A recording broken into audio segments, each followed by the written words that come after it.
God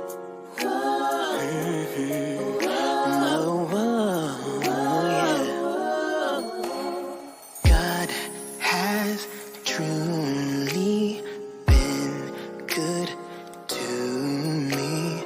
He has sent an angel from up above, and I'm so thankful to know someone so beautiful. I won't let you go or live my life without you. 'Cause every time I look into your eyes, I just thank the Lord 1,000 times. Finally I found the one that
Hi everyone, welcome to Black Girl Joy. And today we're gonna keep it blackety black.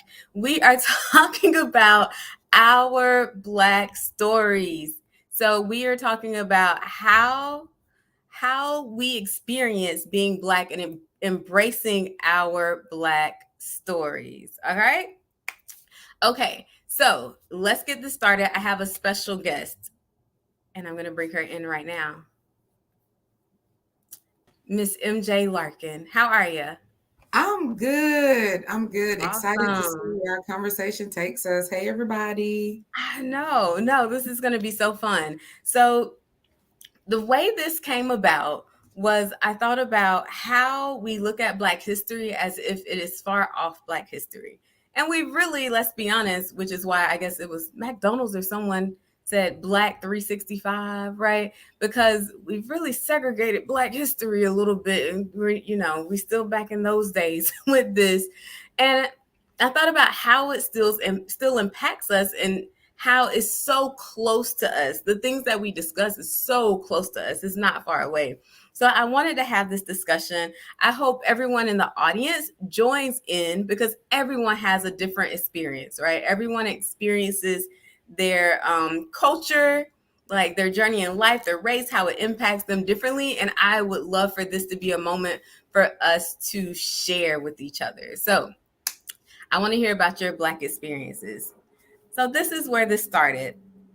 I am a Black girl from a very small rural town in Georgia that, you experience some differences in race, some racism, definitely, some segregation, absolutely. My grandmother's my grandmother was raised by a sharecropper, right? How many generations away is that? My mother was part of the first class, high school class that was integrated, not that far away. And I think I even looked up that Martin Luther King was shot and killed the day before my mom's 18th birthday. He was assassinated the day before. So she lived through a lot of that trauma, right? And a lot of those changes and a lot of that discourse and conflict that was going on in society. So, how has that impacted me as an adult? And that is what I want to discuss. So, before we get started, MJ, tell us a little bit about your Black story. So, where can I start? I think for me, growing up Black in our town, it I don't know, it was an experience, I'll say that. So growing up, I always heard the thing from the Black kids that I was always around is that you sound white. And where we're from, that's furthest from the truth, just because of the dialect, right? And so I really felt like, okay, well, wait a minute, how do I fit in? Um, I don't know if it was because my mom was in the school system, but in my house, I mean, she read to us all the time, and she's a speech pathologist, so kind of it was just kind of there, right? But I think for me, that really kind of kicked off the experience because I was like, well, wait a minute, you know, what do I need to sound like? How do I show up? I think for me, just thinking back, even as being some as I can't even talk as a kid growing up, like not learning how to love your body, right? And I tell this funny story. I remember not wanting to have curves. I remember wanting to have what I saw my counterparts with because nobody's touching them in school. You know what I mean? Nobody's making comments and things like that. And I think for me, that's really kind of the beginning of everything.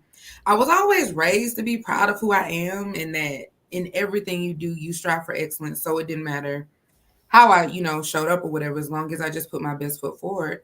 But I think like my Black experience as a kid really set the tone, like code switching. Never heard of the term, but how can I say this? Because I don't want to go too far. But I think even with like code switching, you just learn how to do it. You learn how to change your voice, or the tone of your voice. You learn, and I think code switching is not just the way you project. I think it's the way that you show up.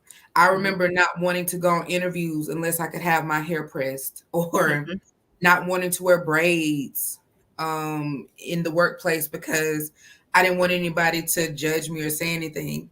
So I think it's interesting how some things are just embedded for me personally. Yeah. But now, it is what it is. Yeah. So it's an evolution, right? So kind of what I was saying with my grandmother, right? Starting off as a sharecropper, she learned some stuff. My mom going through, I call her a child of the civil rights movement, right? My dad as well, right? Your parents as well. Yeah. They learned something and passed it down. So my experience, and I guess we'll start from young to like what it is now. Hey, Russell.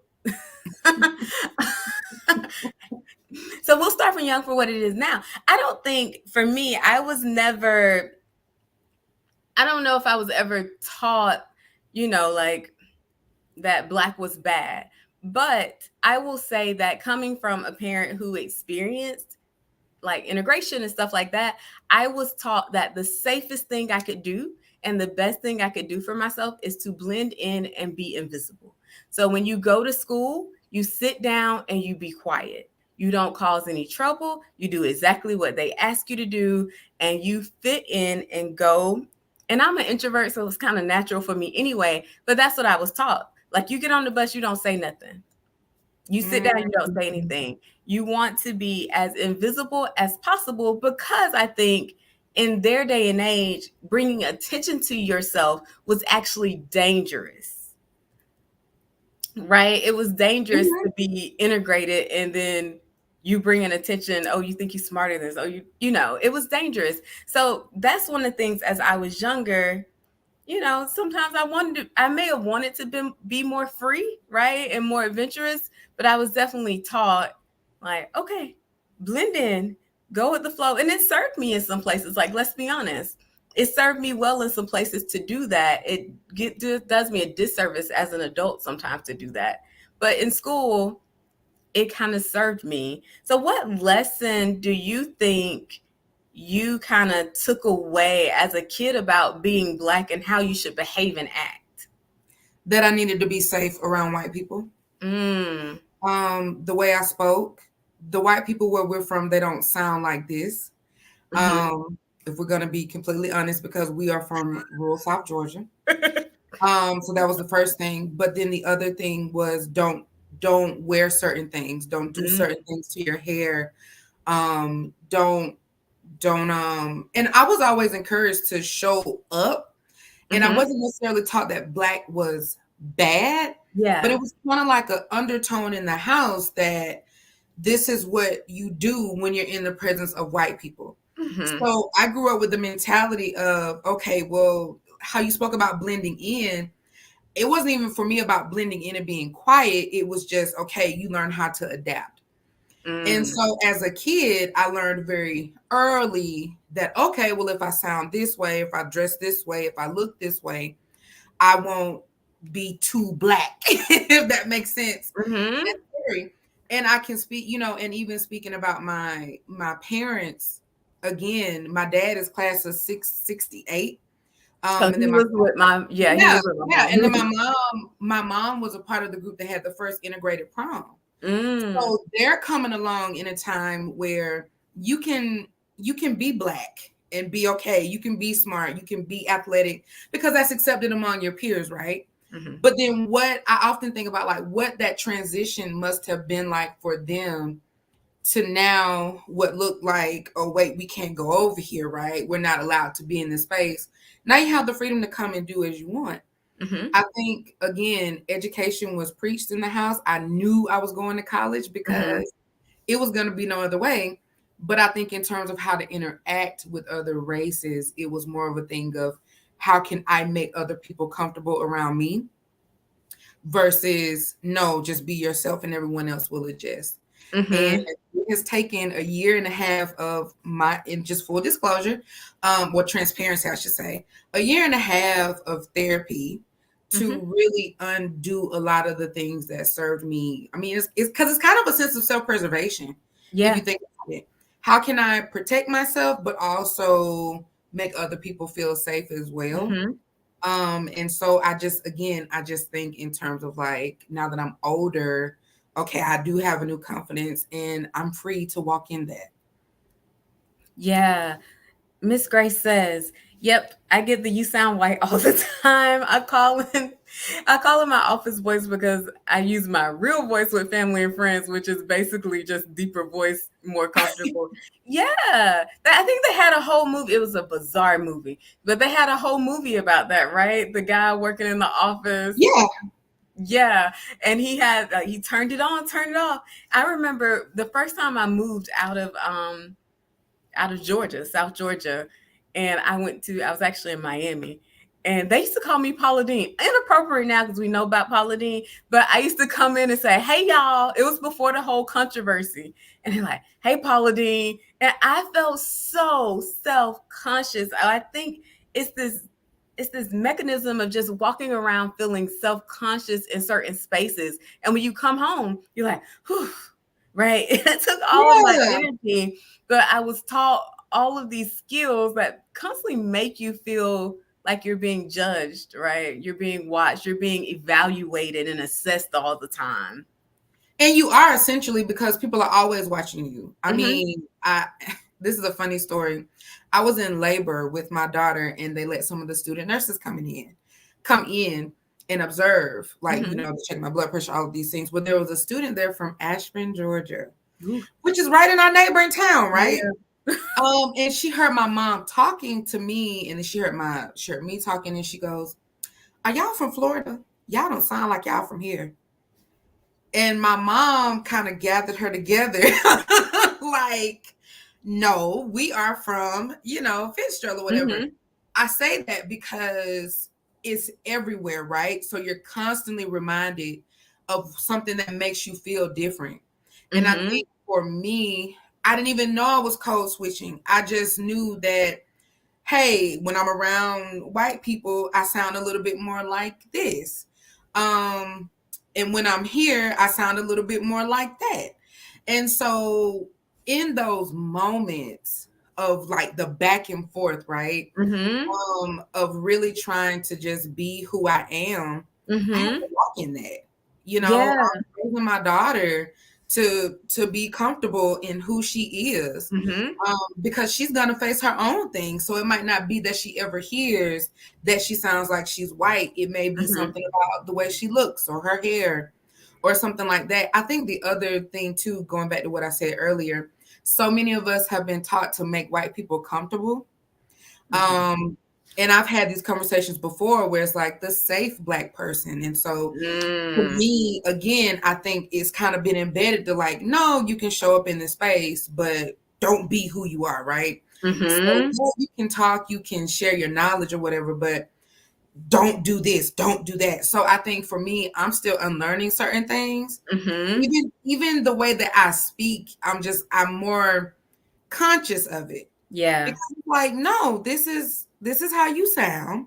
These are the things you like. Mm-hmm. And it's not my job to make anyone comfortable around me. I don't have to constantly be in a state of adjustment to make other people feel comfortable. When was the first time you experienced almost, I guess, overt racism that made you feel small Ooh.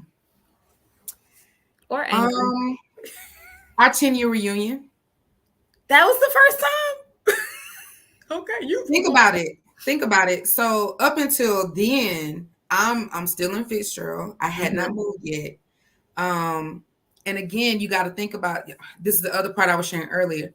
I learned how to become like adaptable to Mhm. situations. When I worked at a bank, all Mhm. the whether you were white, black, Hispanic, loved me. Mhm. I'm naturally a people person, so I'm gonna Mhm. be chatty. I'm gonna talk. I can be in a room and not have to have a friend there to support me because I'm naturally that way, right? Mhm. But I think for me, some of that too comes from learned behavior of how to adapt to certain situations so Mhm. that I can be in the room.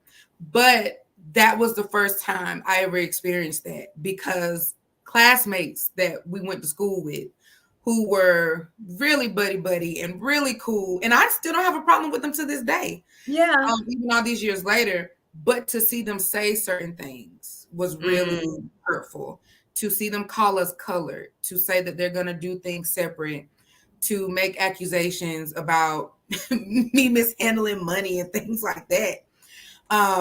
Because of the fee that we had all agreed upon. Let's make that clear. But that was really the first time. And I think for me, it made me more self-aware that I'm not as accepted as I thought I was. And that really just like changed the game for me. That's so interesting. So I kind of want to challenge you, right? Because I know when we went to school at, I'm like, okay. So I distinctly remember a few things, right? So I'll start Mhm. with one of the first overt, and we'll move away from this, but this is part of our Black story, right? So one of the first overt was I was in school, I was in a class. Oftentimes I was the only Black person. There were one or two Black people, right? In this class, Mhm. I was the only Black person. And I distinctly remember someone saying, I won't say the person's name, the only thing that this person likes less than Black people were Mexicans. And this was like seventh grade. Wow. Mind you, people were walking around in Dixie shirts. So, and one of them had people picking cotton on the back of it. So I think early on, for me, I think especially around like elementary school was very you were kind of together. I think in middle school I started to see patterns of them separating us, right? Like I said, around middle Yes, school, classes. yeah, We so were you secret they about started academics. Yes. exactly. So that's when um I really started feeling the difference, right? I Mm-hmm. really started feeling the difference in middle school. Though I knew it and I'm conscious of it just because of where I am, I really started to feel it in middle school. And then, of course, we get to high school. We know there's a whole nother thing going on there. But Yeah. I think that kind of stuff kind of shapes us, right? So I'm like, ooh, they don't like me. So Well, let it's me. interesting, but it's interesting that this is your story because mine was I was getting it from people who look like me. I That wasn't is so experiencing- interesting. Yeah. I didn't experience from white people or Hispanic people. I didn't experience from different races. Now, I don't know if part of that was because, of course, of who my mom was. We were just always around Hmm. teachers that didn't look like me, administration Yeah. that didn't look like that was literally the world that I was around, but it was because of her profession, right? So it Yeah. wasn't, I mean, yeah, it was African, it was Black teachers, and Mhm. yeah, they all knew my mom because they probably went to school together, Yeah. and they didn't have a problem. Like they were also encouraging and cool. Yeah. But classmates that looked like me is where I got it from. Where you got it from. Yeah, it was the you sound white, or you're acting white, or oh, you're just doing this, oh, you're just doing that. And there is like you talk about like the Black experience, but there were moments in being like from elementary to high school. I just always I didn't have a lot of friends because of that. I Hmm. always felt different, number one. But when people keep constantly pointing out certain things, and I'm not saying I Hmm. was a saint in high school or anything. I'm just talking about my experience with people who look like me because I heard it for the majority of my life. So I never, and I think even when you said like overt racism, and I was like, Hmm. it came later. It Mm. came later from individuals who didn't look like me. You know what I mean? So Yeah. So, anybody in the audience, have you experienced the kind of putting down from the Black side? Because we always talk about the other side, right? The flip side. Have you experienced that as well? So let's keep going through our journey. I see a lot of y'all. Look, I see these comments in here about the EBT card. Oh my gosh. Um, That's yeah, I think that happened to my sister as well. They want to avoid touching your hand. Those things are so hurtful and it's dehumanizing, right? And sometimes we internalize that. So I think for me, the older I get, and the older I got, right? So we go through all these social changes. So our parents went through civil rights, we go through Black Lives Matter, right? And when I tell you that has had a huge impact on me, not just politically, but also my identity. There was something that happened during this movement that I think moved a lot of Black people to be like, no, this is who I am. And I'm going to show up who I am, and you can accept it or you don't have to accept it.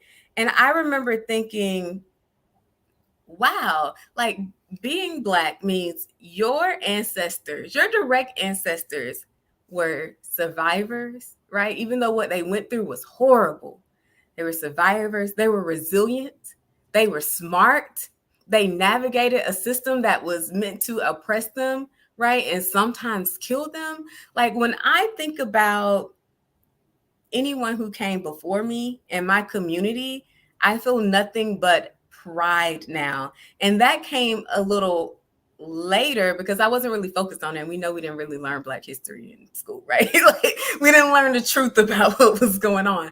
So Yeah. that came later. And now people act a certain way. I'm like, yo bad. So what has been your experience with like the evolution? I think for me, what I've taken away from things is that I can walk in my Blackness. Mm-hmm. I can be Black my way. There's no handbook on how to be Black. And I think for me, it's just been, I think more so life changing because I've done my own self work in terms of like self acceptance. But I feel more empowered to show up as me. I Mm-hmm. don't, I no longer feel like I need to have my hair pressed before I go in an interview. And Mm-hmm. the fact that I had to think about that before I went anywhere or before I said anything, or the fact that I'm so worried about are they going to hire me because my name is Black? Yeah. Even for me, it's a running joke in my house. I'm like, why did you name me Markerra? You got Michael, Keisha, Marissa. Nobody knows Michael, Keisha. You know what I mean? But Markerra, that's very Black. Mm-hmm. And for the longest time, I always joked and I would tell my mom, like, I'm gonna change my name to like Ashley or Brittany.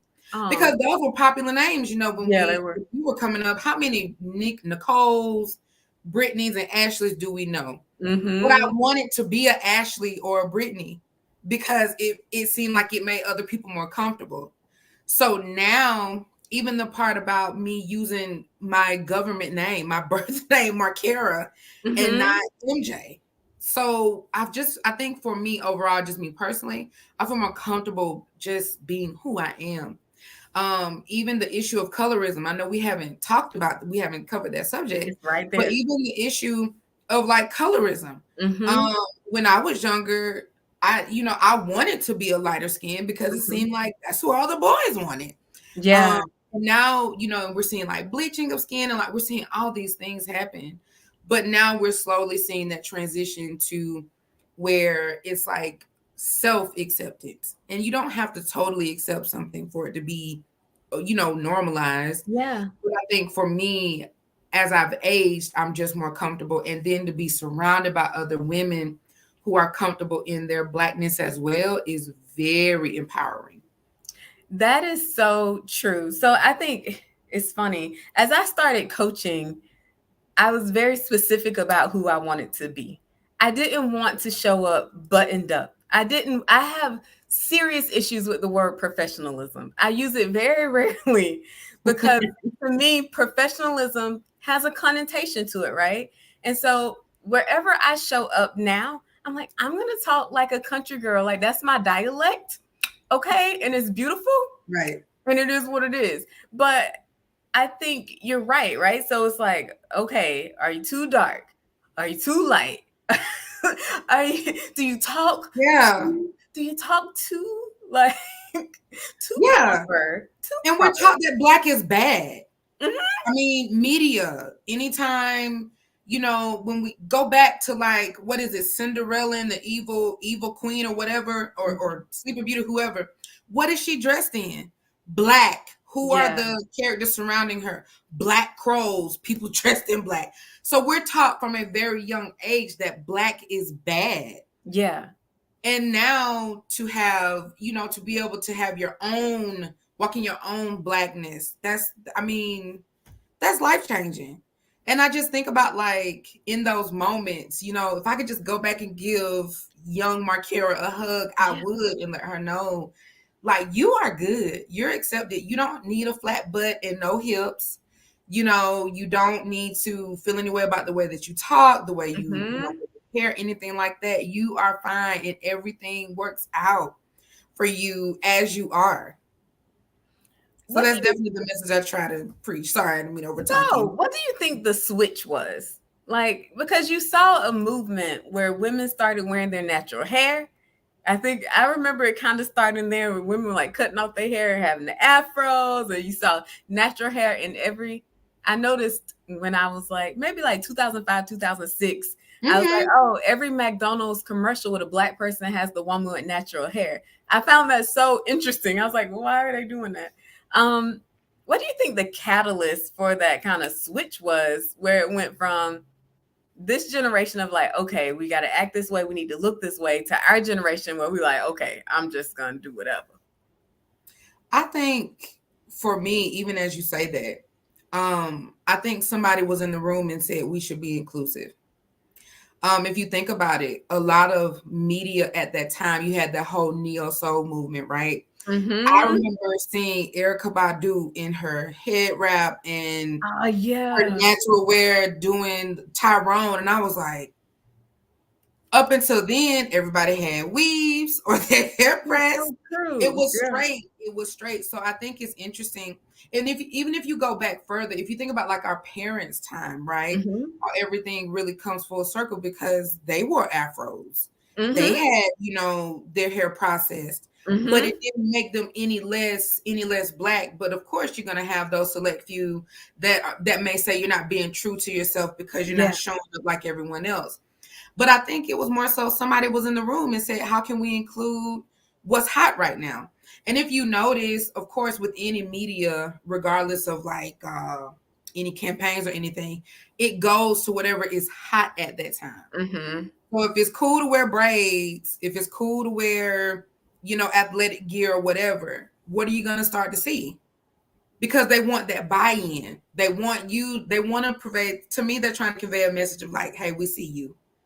And Yeah. somebody I think literally had that tagline. I think it was BT at one time. Like, we see you. Mm. And I was like, wait, you're BT. I thought you always saw me. They kind of But lost it a they little made bit. that transition, from Bob Johnson owning it to they sold out to Viacom or whoever has it now. Yeah, yeah, before that, yeah, that transition. Oh, Lauren Hill. Yeah, Lauren Hill was definitely one. Yes. Mhm. She was Yes. They made amazing. it cool. For me, the first time I saw Indy Ari and Oh, Lauren yeah. Hill, I was like, I oh, am this not is my hair. good. Literally. I am not my Literally. And I can so relate to that song because so much of my identity has been physical appearance. So Mhm. go from braids to wear a shortcut to nearly a fade, that was a whole transition. But I found myself not running to do something to cover me being black with short hair Yeah, up. Because I think I had just reached the level of like, no, it's okay. You're it's good. fine. Yeah. Yeah. So we're a little bit over time, but I want to transition to one more thing and then we'll wrap it up. Um, Given the state of today, right? So we all had our different versions of experiencing our race. Our kids are growing up in a time where you're constantly seeing Black men, Black people get shot, right? Online. We're constantly watching videos every other day almost, right? What do you think is important for us to tell our Black children to make sure that they hold on to that spirit, that being Black is okay, it's a good thing, it's a positive thing, and it's something you should be proud of? I think more than anything, we should model that. Mm. We should model what we're teaching our children. Um, it does no good for me to tell Morgan don't eat candy if I have a bag sitting next to my bed every night, Mhm. right? So then she starts to do what I do and not, you know what I mean, like what I'm teaching her. I think that's the most important thing is to model what you want to teach your children. I think the Mhm. other piece of that is being mindful of your words. Mhm. In working with children, I know we're not on the clinical side of things, but in working with children, one of the most common things that I hear a lot is my mom always says XYZ to me, and usually it's something negative. And we know that that can be attributed to a lot of things because mom or Mhm. dad may be stressed or have their own things going Mhm. on. But I think in terms of like how we teach our children, it's very important to model. And for us, unfortunately, we have to teach our kids different things. We have to teach Yeah. them what to do at a traffic stop. We have to teach them what to do, or what, you know what I mean, in terms of like, okay, how you go in the store, don't wear your hood in the store. Don't do this, make sure that all of this can be visible at all these times. And it's, to me, it's really sad, because that can create a traumatic experience in itself, because it's like you become a chameleon, right? Yeah. So it's like, well, dang, I'm so restricted, what can I do? Mm-hmm. But I think the biggest thing, just to kind of circle back around to what I said, is to model, but also challenge your own biases. Yeah. So again, like I mentioned earlier, if you yourself are in a state of constantly adjusting to make other people feel comfortable or whatever, that's something that should be addressed within self before you teach your children anything. Yeah. Like I say, it always starts with you first. All right. Thank you, Markerra. Can you please share about your lovely business? Yes. FaithWorks Coaching. Sorry, I forgot to put in the chat. FaithWorks Coaching. Follow me on Instagram. And there's another way you can work with me. Port Counseling. Thank you for this lovely graphic. Portcg.com. I am currently accepting clients, individuals, and couples are welcome. And I'm about to start my women's group back up in March, and that is under FaithWorks. So if you're interested, don't hesitate to either send me a DM, or you can find my email on my FaithWorks coaching page. All right. And I put a link to the Port CG, so you can find out more about, I'm going to call her MJ. MJ there. All right. Thank you so much, everyone. Before you get off the stream, like, share, subscribe, follow MJ, follow me somewhere, wherever I am.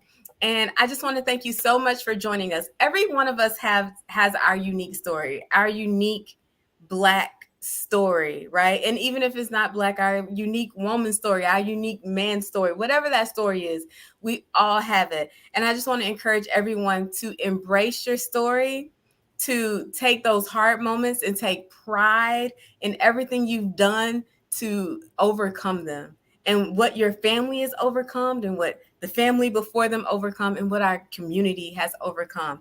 So remember, Black History ain't a month, right? It's a culture. All right. We will see you not next week. We're going to see you March 1st for the power of women. We're going to be talking about the power of women and how they can influence our lives and just play an integral part in all of our success. Until March 1st, because I'm off next week for spring break. Not spring, winter. I'm ahead of myself. Break. All right. Bye, everyone. Be a joy.